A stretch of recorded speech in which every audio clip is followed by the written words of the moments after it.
Hello, welcome to Critical Joke Theory with your host, G.D. Fenderson, Certified Forensic Humorist. Now with new joke technology. Hi, I'm G.D. Fenderson, Certified Forensic Humorist at Large, on losing weight. Welcome to Critical Joke Theory, Episode 102. Now with new joke technology and 13% more snark, and still open caption for the humor impaired. Jay North, known for his work on the television series Dennis the Menace, has died. He was 73 years old. Jay North has been fighting colorectal cancer for a number of years, and on April 6th, at noon Eastern Standard Time, Jay passed peacefully at home. That's awfully specific, almost like someone was in the room with him and that person had an appointment to keep. Come on, Jay, you know I love you, but I gotta be out of here by no later than noon Eastern Standard Time. North portrayed Dennis Mitchell in the CBS sitcom Dennis the Menace from 1959 to 1963. In the decades that followed, he shared rare insight on his life as a child star and some of the drawbacks that came with it. Rare, but not uncommon. Mama, don't let your babies grow up to be child stars. Quote, I only came alive and became this outgoing, happy-lucky boy when I was in front of the camera, close quote. North previously said, quote, but when I was away from the camera and around the stage, I was a very quiet, introverted kid. I had a fascination with a science fiction film called Village of the Damned about these children who have this power where they could look at people and take control of their minds. And I have them do horrible things to themselves. I wanted to do that. I wanted to hurt people and cause them the pain that they were causing me. Close quote.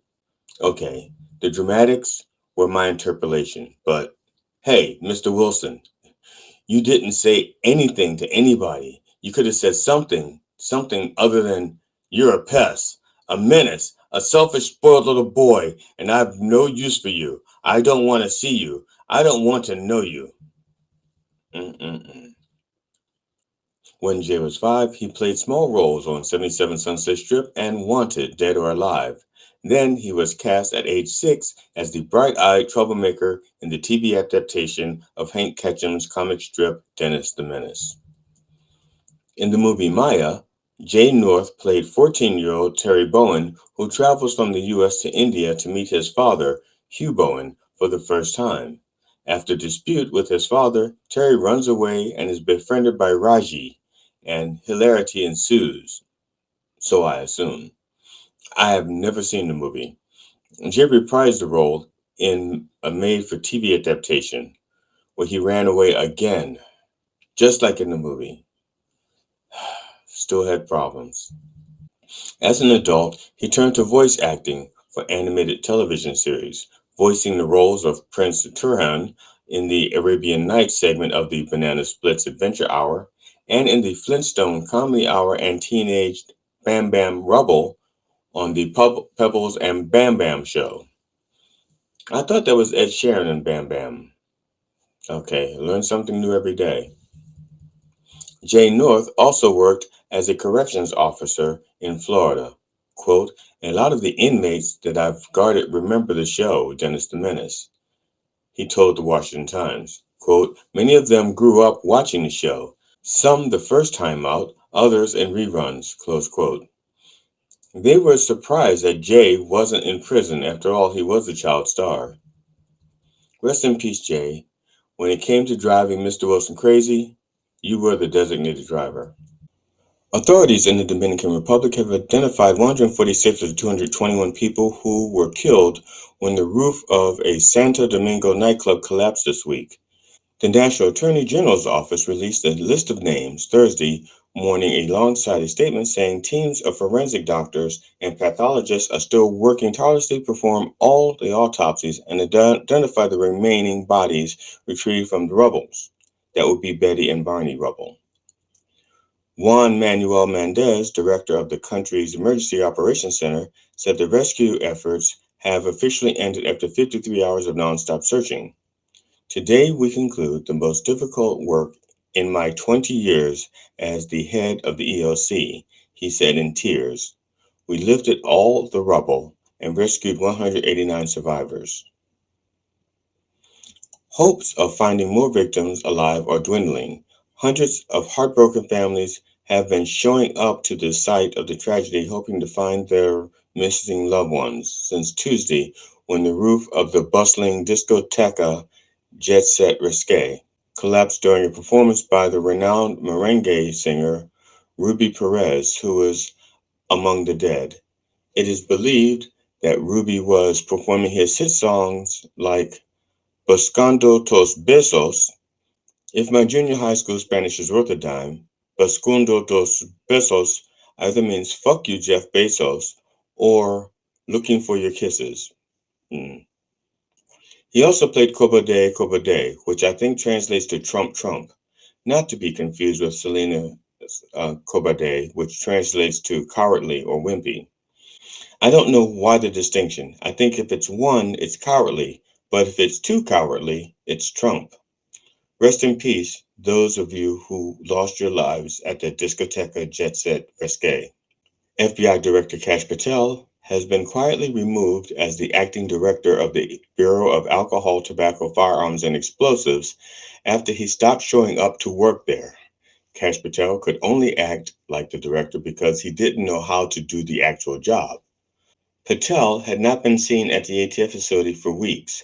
Reuters has reported that he was quietly relieved of his duties as the acting director of the Bureau of Alcohol, Tobacco, and Firearms and Explosives.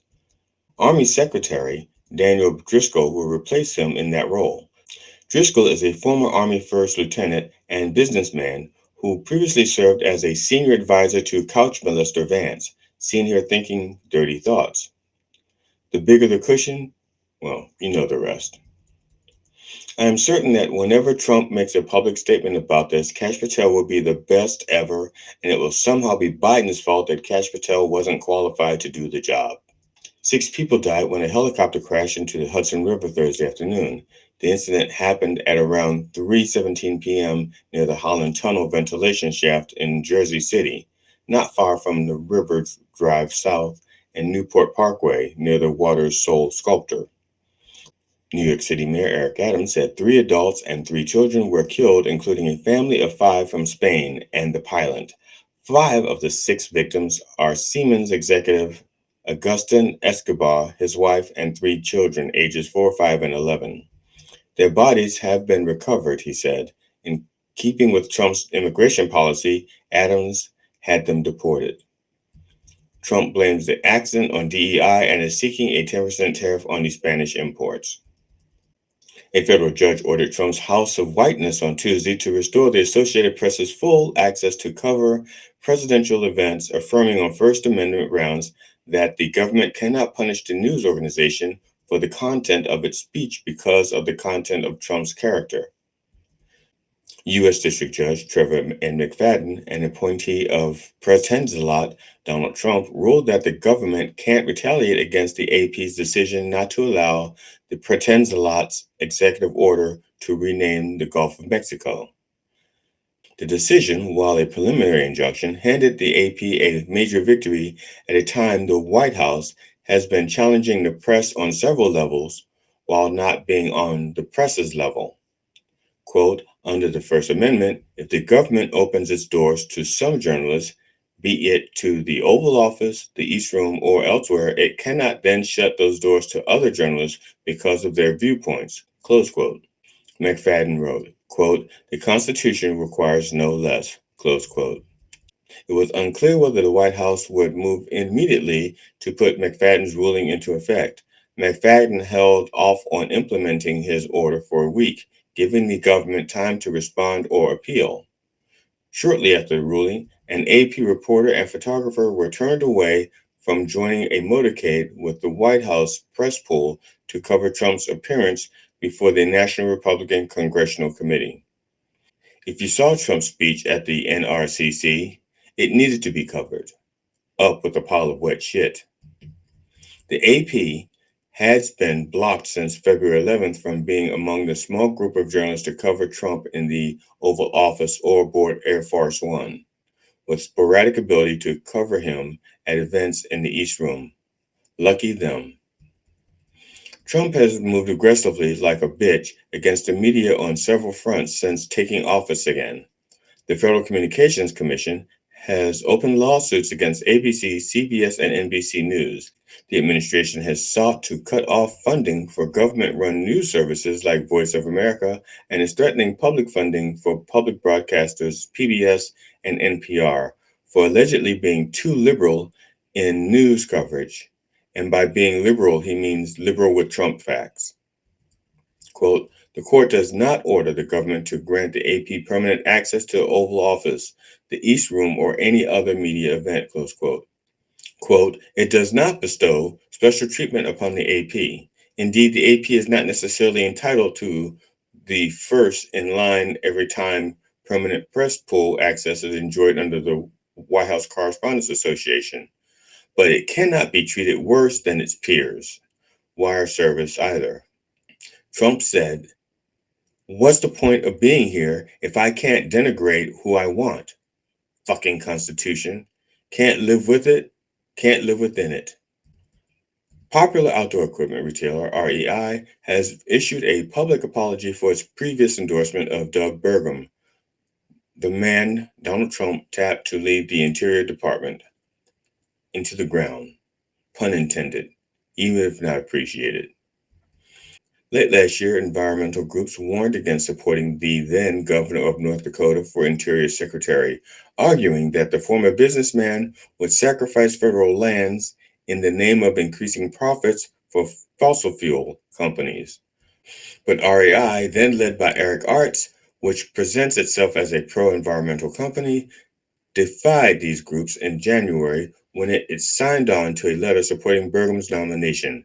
The letter said that his, quote, history of support for outdoor recreation, the outdoor recreation economy, and the protection of public lands and waters makes his leadership critical for the administration and the department, close quote. They must have been talking about a different Doug. Now that's funny. Since becoming secretary, Burgum has controversially proposed using federal lands for affordable housing and affirmed environmental groups' worst fears by doubling down on Trump's attempt to restore the coal industry. And now REI, via its new president and CEO, Mary Beth Lofton, who took the helm after the letter was signed, is regretting its endorsement. In a video message posted Wednesday on social media, Lofton said REI's signing of the letter, quote, was a mistake, close quote, and that, quote, our public lands are under attack, close quote. This is part of Mary Beth Lofton's statement. Quote, today I want to talk about something urgent. Our public lands are under attack. From the gutting of national park staff to expanded threats of drilling or even selling off our public lands, the future of life outdoors has never felt so uncertain.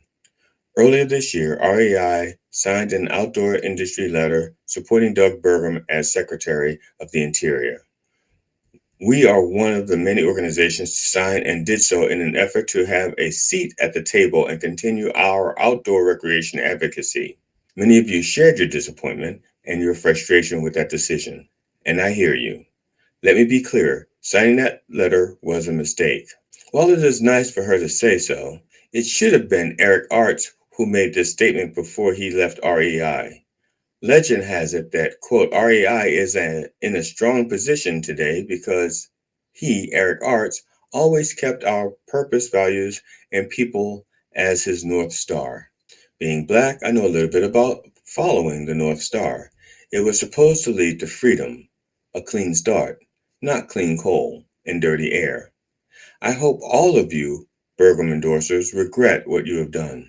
Convicted felon, unregistered sex offender, public housing resident Donald Trump's pick to lead the Interior Department's agency in charge of public lands oversight, Kathleen Segama,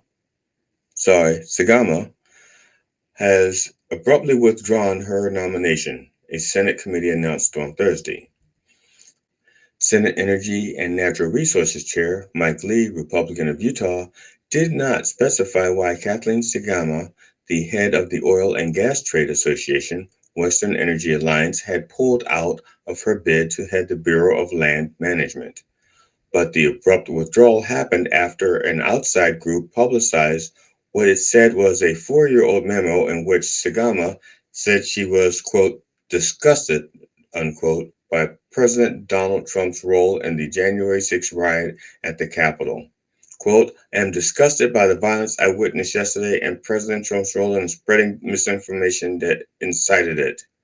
I am disgusted he discredited all the good work he did to reorienting the judiciary back toward respect for the rule of law and constitution by dishonoring the vote of the people and the rulings of those very same judges on his numerous challenges. Close quote.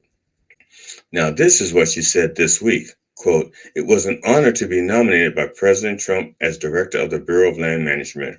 But unfortunately, at this time, I need to withdraw my nomination, close quote.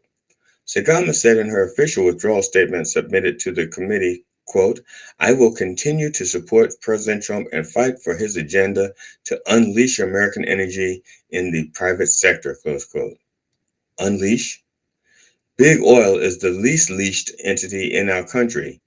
It's like a huge mastiff with diarrhea roaming through the neighborhood, leaving these mastiff piles everywhere that it goes. And when it goes, no one's cleaning up the mess. The acting commissioner of the IRS, Melanie Krause, is resigning over a deal to share immigrants' tax data with Immigration and Customs Enforcement for the purpose of identifying and deporting people illegally in the United States, according to two people familiar with the decision. So, by definition, those two people don't work for DOGE. Melanie Krause, who had served as acting head since February, will step down over the new data sharing document signed Monday by Treasury Secretary Scott Bessent. Seen here showing how much respect he has left, and Homeland Security Secretary Kristi Noem seen here swearing on the life of her dog. Oops. The agreement will allow ICE to submit names and addresses of immigrants inside the U.S. illegally to the IRS for cross verification against tax records. Finally, a use of the IRS Trump approves of. The IRS has been in upheaval over Trump administration decisions to share taxpayer data.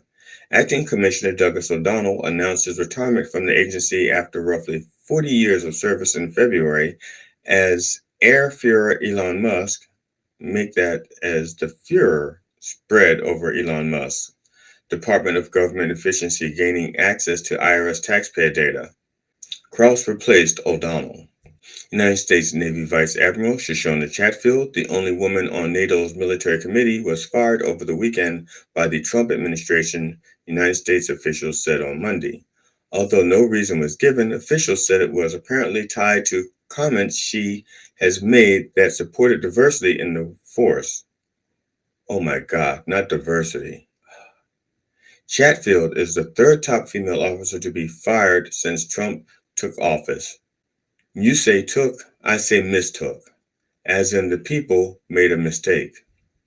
Hegseth announced in February that he was firing the chief naval operations, Admiral Lisa Franchetti, and Trump fired Coast Guard Commandant Admiral Linda Fagan just a day after he was sworn in. Trump and Hegseth have been vocal in their insistence that so-called woke policies are dead. There has been a vigorous campaign to remove leaders who promoted diversity, equity, and inclusion, and to erase DEI programs and online content. The only thing Trump fears more than equality is him being inferior to most women. If you can't beat him, fire him. And now the full court presser.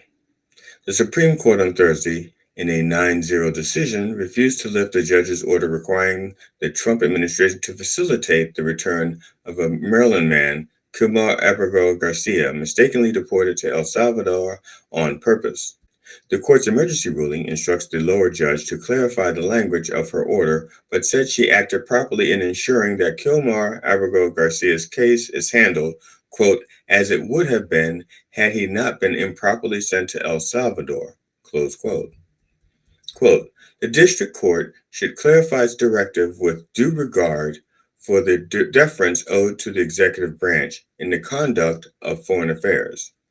For its part, the government should be prepared to share what it can concerning the steps it has taken and the prospect of further steps, close quote.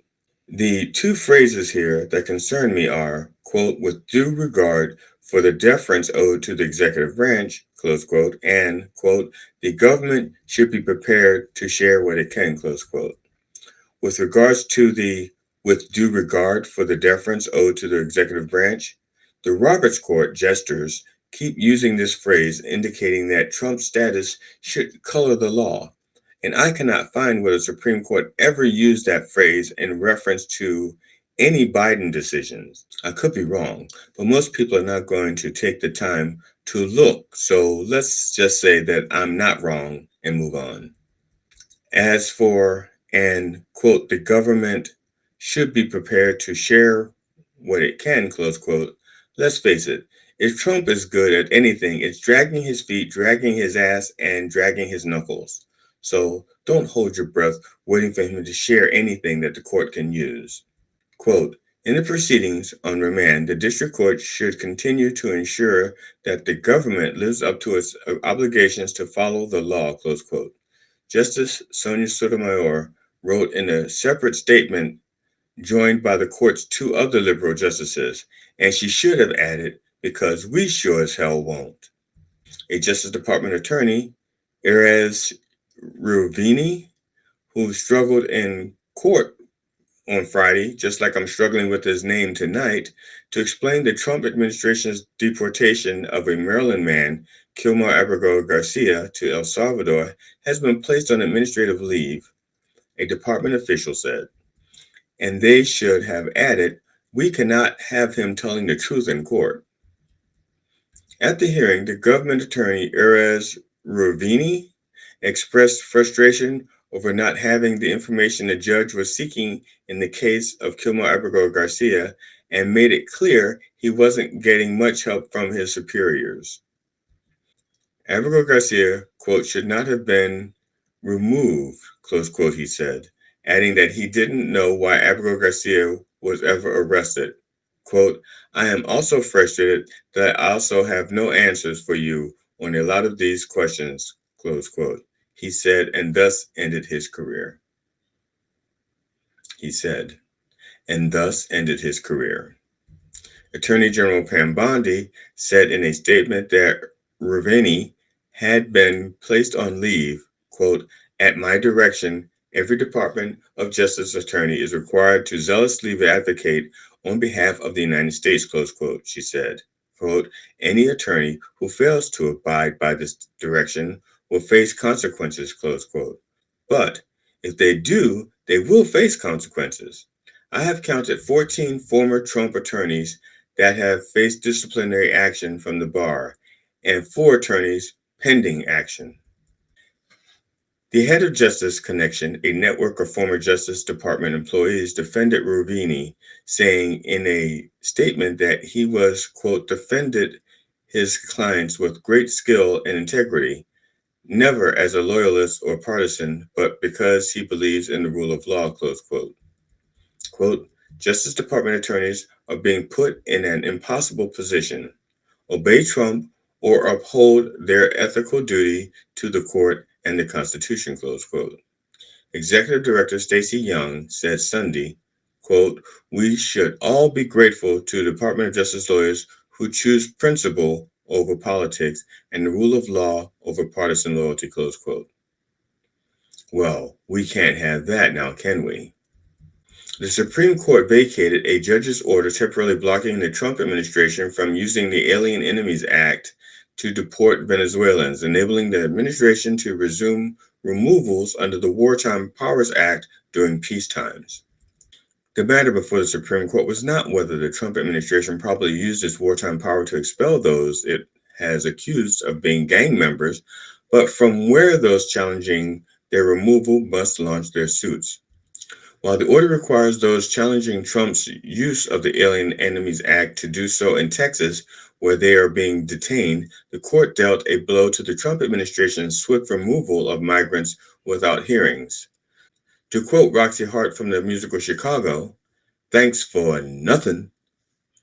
The court said Venezuelans they seek to deport must have adequate notice in order to be able to challenge their removal, confronting the administration's removal of men without giving them the ability to contest their alleged gang ties. Trump said So we can deport women without due process then. As Donald Trump ramps up attacks on the judiciary, the Republican led House on Wednesday voted to limit the ability of the district court judges to issue the nationwide injunctions that have hampered some of his executive actions, because we need to have three codependent branches of government. The vote was 219 to 213, and just one Republican, Representative Mike Turner of Ohio, joining all Democrats in opposing it. The bill now heads to the Senate, where it will almost certainly be blocked by a Democratic filibuster if brought to the floor. Almost certainly. A man scaled an iron security fence in the middle of the night, eluded police, and broke into the Pennsylvania governor's mansion, where he set a fire that left significant damage and forced Democratic Governor Josh Shapiro, his family, and guests to evacuate the building, authorities said Sunday. The man, captured later in the day, will face charges of attempted murder, terrorism, aggravated arson, and aggravated assault, authorities said.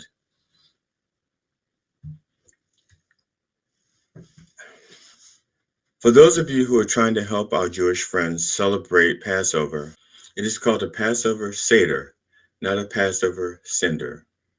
And finally, my Said-It-Torial. Quite often, conservative-leaning outlets refer to convicted felon, unregistered sex offender, public housing resident Donald Trump as commander-in-chief in an attempt to make him sound presidential. However, with his obsession with revenge, he is more like a petty officer. No, a petty office holder. Donald Trump on Wednesday directed federal agencies to revoke the security clearances and review the activities of two high-level former government officials who questioned his election fraud claims and his conduct in his first term. Christopher Krebs, the former head of the federal government's top cybersecurity agency, said the 2020 elections were won by Joe Biden, contradicting Trump's claim that the election was stolen. Now, 2016 and 2024 may be a different story. Miles Taylor, a former Department of Homeland Security official, wrote an anonymous memoir that criticized Trump's handling of classified documents and other conduct during his first term.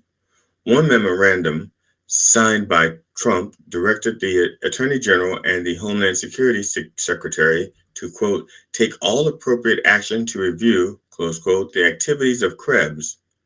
Another directed the Homeland Security Secretary to review Taylor's activities as a government employee. Trump can't fire him, so he wants to burn him. The memo relating to Krebs described him as a, quote, significant bad faith actor who weaponized and abused his government authority, close quote. So Krebs was acting just like Trump. The other memo said Taylor, quote, stoked dissension by manufacturing sensationalist reports on the existence of a supposed resistance within the federal government, close quote. The dissension was manufactured, yes, but by Trump. Convicted felon, unregistered sex offender, public housing resident Donald Trump signed a new executive order Wednesday in pursuit of a familiar and elusive goal, quote, undoing the left's war on water pressure, close quote. Trump on Wednesday directed Energy Secretary Chris Wright to roll back Obama and Biden-era rules limiting pressure in shower heads. In particular, he railed against efficiency standards getting in the way of grooming his iconic coif and him being able to wash off his makeup. I don't know about you, but I am sick of Trump and his bullshit. But I can't afford to get sick with Robert Kennedy Jr. in charge of HHS. Like I've been saying since Robert Kennedy Jr. became the secretary of HHS, quote, if you don't have your health, well, that's just fine with them, close quote. That was my Said-It-Torial. I'm G.D. Fenderson, certified forensic humorist, now with new joke technology and 13% more snark. Thank you for watching Critical Joke Theory, where our motto is and has been, I purport, you decide if you decide it right. I hope you enjoyed it. If you did, please like and share it. Critical Joke Theory will be on hiatus for an indeterminate period of time.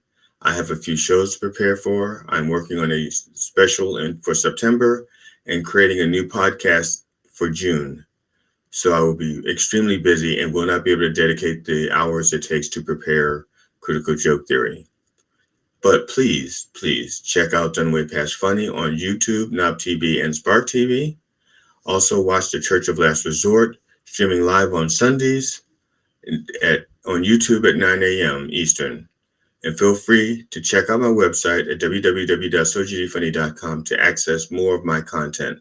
Be safe out there, and please don't feed the crazies. Critical Joke Theory with your host, G.D. Fenderson, certified forensic humorist.